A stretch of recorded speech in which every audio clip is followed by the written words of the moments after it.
iyi video ntabwo iri ndende gusa hari ibintu biba bigatuma dukora mu nganzo kugira ngo tubivuge uko biba byabaye nubwo bwose tuba twabibabwiye mbere yuko biba.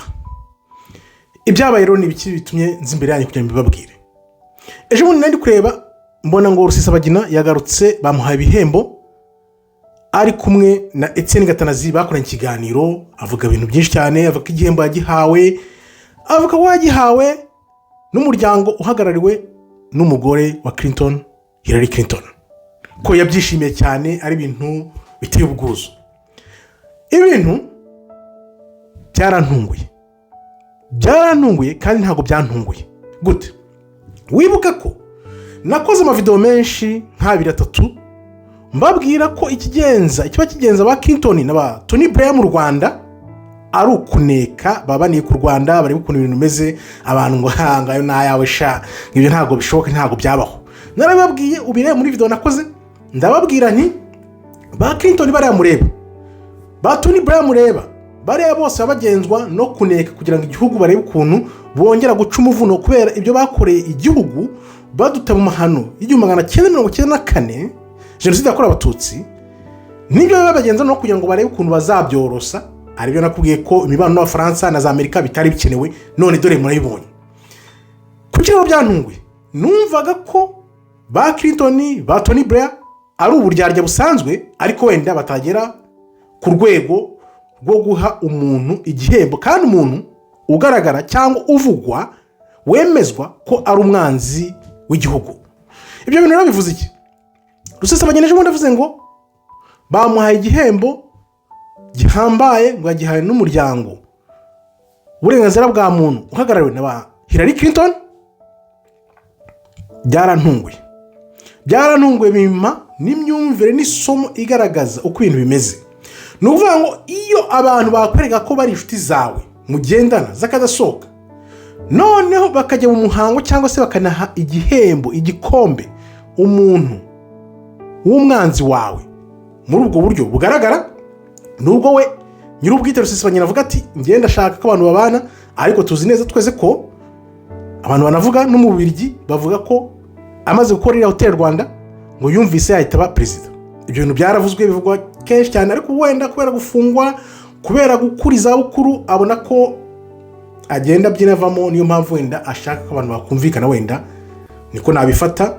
Ibyo abantu bavuga byabo ariko giye nkubwira ibyo nakubwiye. Narakubwiye nti yaba Bill Clinton yaba ba Tony Blair yaba cyane uriya mwami wa Qatar bose babagenzwa no kuneka. Wibuka ko uriya mwami wa Qatar mukomojeho narakubwiye nti ikigenza uriya mwami wa Qatar ntiwambwira ukuntu ujya muri Kongo ukabona inshuti ya Kisekedi ukaza mu Rwanda ukaba uri inshuti na perezida w'u Rwanda none ngumbwire ngo abo bantu ntabwo ari mu buryarya. Narabibabwiye mbabwira ko ba Clinton ba Tony Blair ikibagenza nukuneka none dore birabaye.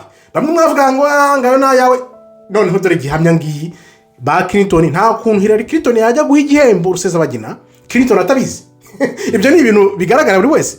Nukuvuga ati uriya mwami wa Qatar nawe iyo atabari we waje gusunika ngana amasezerano y'u Rwanda na Kongo asinywe azi Kigali namara kuva Kigali agera muri Kongo nabikozeho video nabyo ubirebe ntago byari gukunda ari amasezerano ntiyari gusinywa. Nubwo ngewe ntashiki intambara siki abantu bumvikana mu mahoro ariko naraberetse ni gute umuntu atabona ko abantu nk'aba Clinton ba Tony Blair uriya mwami wa Qatar bose bagenzwa no kuneka.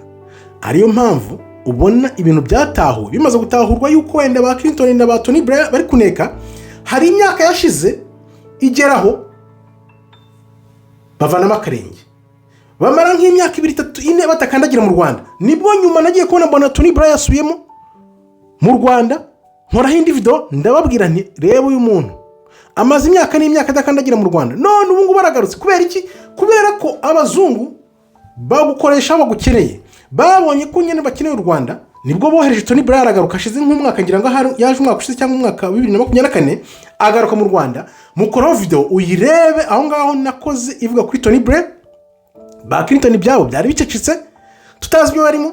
Nukuvuga ngo abantu ntabwo barasobanukirwa ko yaba Democrate na Republika bose bari ku mababa n'amababa ari ku nyoni imwe. Ntibabyumva. Niba nashaka kubabwira rero ntimubyumve. None dore birangiye bahaye igihembo Rusesabagina.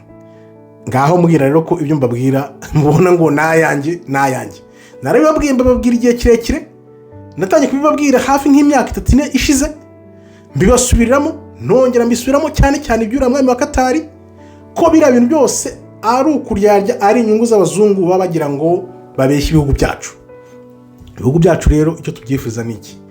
Ibi bintu tubisesengura kugira ngo buri munyarwanda wese, yaba uciriritse, yaba ukuze, yaba uwize, yaba utarize, mwese musobanukirwe, kuko ahubwo abibwira ngo barize nibo ubona batazi ibintu.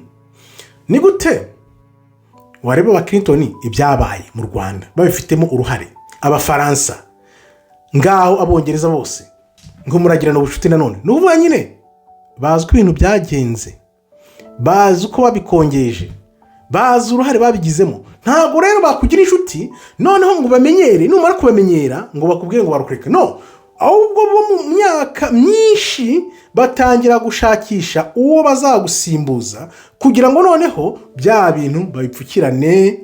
Aribyo bakoze ba Gaddafi, aribyo bakoze ba Saddam Hussein, aribyo bakoze ba Mobutu, aribyo bakoze abantu benshi urutonde n'ururerure. Ariko ya mateka nyine yahoraho abantu ntibige.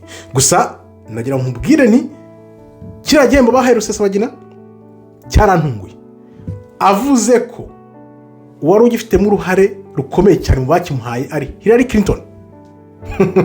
Nahise mvuga ibintu ni hatari kubona aho umuntu witanga inshuti yawe magara ajya gufata ibihembo bihambaye akabiha uwo bita umwanzi wawe. Harimo ubutumwa bukomeye cyane.